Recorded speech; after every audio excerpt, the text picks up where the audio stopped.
wanted to go through the court. Wọ́n máa yọ. Ṣùgbọ́n Ọlọ́run ò kì í sọ̀rọ̀ kó tún lóun ò sọ mọ́. Ó ní ṣé a máa wí kó má ṣẹ ni. Ó ní ìkan nínú ọ̀rọ̀ òun ò ní lọ láláìṣẹ kí n láláìṣẹ. Ẹ kú dédé àsìkò yìí o ní gbogbo ibi tí ẹ ti ń wò wá káàkiri àgbáńlá ayé. A sì tún kí yín káàbọ̀ sórí ìkànnì PAVILION TV àti gbogbo ẹ̀yin tẹ́ ń darapọ̀ mọ́ wa fún ìgbà àkọ́kọ́. Ẹ mà ṣe tẹ́ ń wò wá ní gbogbo ìgbà. Pàápàá jùlọ a kí gbogbo ẹ̀yin ọmọ Ẹdẹ Mọ̀pó Àrógún o. Ẹ kú dédé àsìkò yìí o. Lápapọ̀ a kí gbogbo ẹ̀yin ọmọ ìpínlẹ̀ Ọ̀ṣun o. Ṣebí wọ́n ní sẹ́lẹ̀rú àgbo àgbàrá àgbo òun lẹ́yìn Ọ̀ṣun fi ń wẹ ọmọ yín kí dókítà ó tó dé. A kí yín o, ẹ ṣé tẹ́ ń wò wá ní gbogbo ìgbà.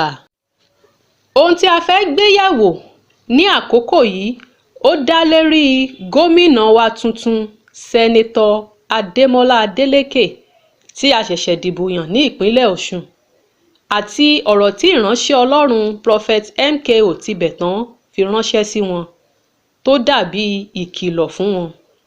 Ìránṣẹ́ Ọlọ́run sọ wípé kí wọ́n má ṣọ́ra ṣe, kí wọ́n má tí ì jọ ayọ̀ àyọ̀jù, kí wọ́n má tí ì jó ijó àjójù nítorí pé wọn ò tí ì rẹ́sẹ̀ walẹ̀ gidigidi ní ìpínlẹ̀ Ọ̀ṣun o. Ìránṣẹ́ Ọlọ́run yìí tẹ̀síwájú wípé Ọlọ́run ló fi hàn àwọn o, kì í ṣe ọ̀rọ̀ àhesọ rárá wípé gómìnà sẹ́nẹ́tọ̀ Ademola Adeleke kó ṣọ́ra kó má jó ijó àjójù o. Ẹ jẹ́ ká gbọ́ ọ̀rọ̀ lẹ́nu ìránṣẹ́ Ọlọ́run fúnra wọn. There is a case still on. They want to remove him if they wanted to go through the court. But they use their way of the diabolical ways and everything, said to people this and that. But do you remember he has been senator before? He's going to be governor again. And I will never finish. All the documents they submitted kick against him. And the man has employed plenty of lawyers so that they will not leave this one in their account. Because it's a bad thing to allow people like this to be a governor. It's a bad omen. If we were to do you well, this man is supposed to go to jail. Why does he want to be governor do that?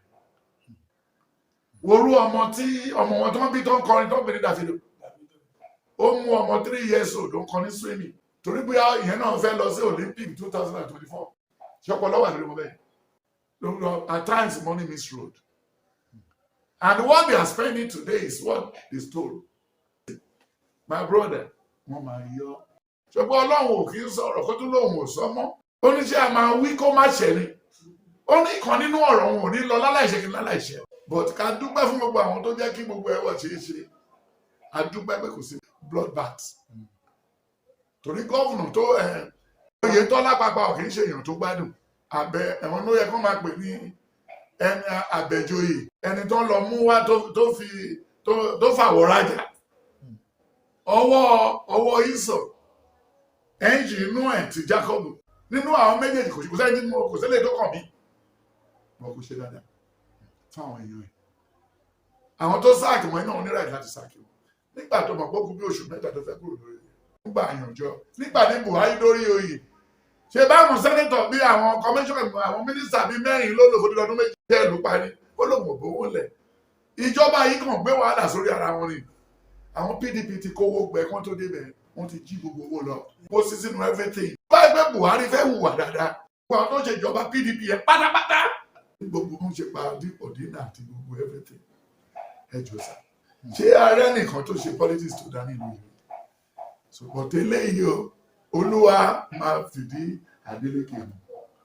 Adeleke ò ní ìwé tó fẹ́ fi dúró síbẹ̀. Bọ̀dá bá dẹ̀ tún wò náà kéré. Àwọn mélòó ní tó gọ́ fún Nàìjíríà tó níwèé? Ọbásanjọ́ bàbá Ìgbò. Ìyá Yorùbá.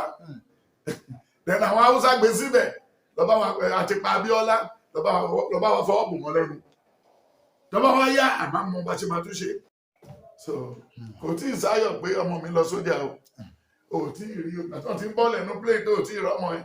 Wọ́n lọ sójà, wọ́n lọ sójú ogun lọ tajìta o. Àwọn Sànní Adé tó mú rin kíkọ òjò ló dé díẹ̀ o. Tó ń kọrin fáwọn tó ń rèdí sẹ́yìn. Ó rí ojú ogun táìmù yẹn kò lọ o. Sànní Adé tó lọ́rẹ̀ táìmù òbí tó jòkó sábẹ́ òkúta. tó ń gbàlejò lẹ́kì tó ń gbàlejò bí ilé ìmọ̀ yìí wọ́n rójú ogun wọn lọ o òjò ọlọ́gbọ́n wọn débi orí o wọ́n ní òṣèré oníbùyàn ibi ọpẹ́ ló mọ̀ wọ́n rí ibi tó gun ti lé o ẹ sọ fún Tinubu ẹ sọ fún Yinlọ́lá ẹ lè sọ fún àwọn gọ́ọ̀fùnà àtàwọn president ń bọ̀ nítorí pé if they think hell is not real hell is real ibi nìkan náà ti lágbára o ọní ọ̀fíìfẹ́ oníṣọba lọ́rùn o iye ìyàwó tó kọjá láàrin ọ̀sẹ̀ méjì kan lọ́rùn o. ẹ subscribe sórí ìkànnì yìí Pavilion TV fún àwọn ìròyìn àsìkò àti kàyéfì ẹ ṣé tẹ̀ ń wò wá.